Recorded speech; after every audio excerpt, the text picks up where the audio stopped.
Чүй облустук ички иштер башкармалыгы Кыргызстан социал-демократтар партиясынын лидери Темирлан Султанбековго кол салуу боюнча түшүндүрмө берди.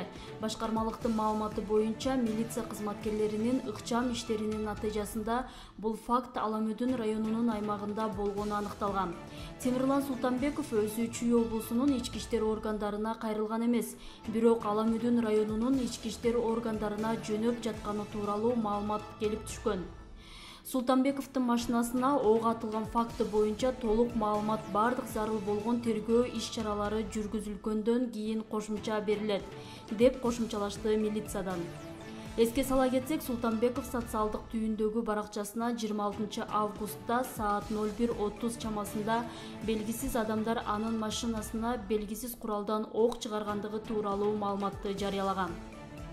Жалал-Абадта автобустардын жол киреси 5 сомго кымбаттады. Бул тууралуу Жалал-Абад шаардык мэриясынын басма сөз кызматы билдирет.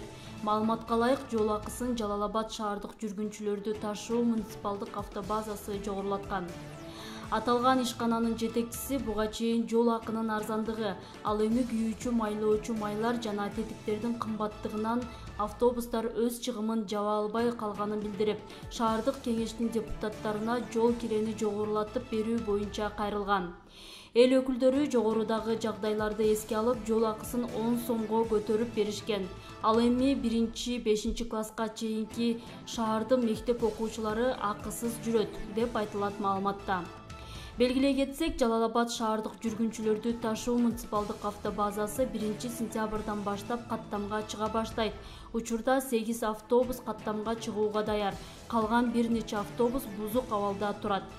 Кабулдагы жардыруудан 28 талип өлтүрүлдү. Ооганстандын борбору Кабул шаарынын аэропортуна жакын жердеги жардыруудан набыт болгон 103 кишинин 28-и талиптер.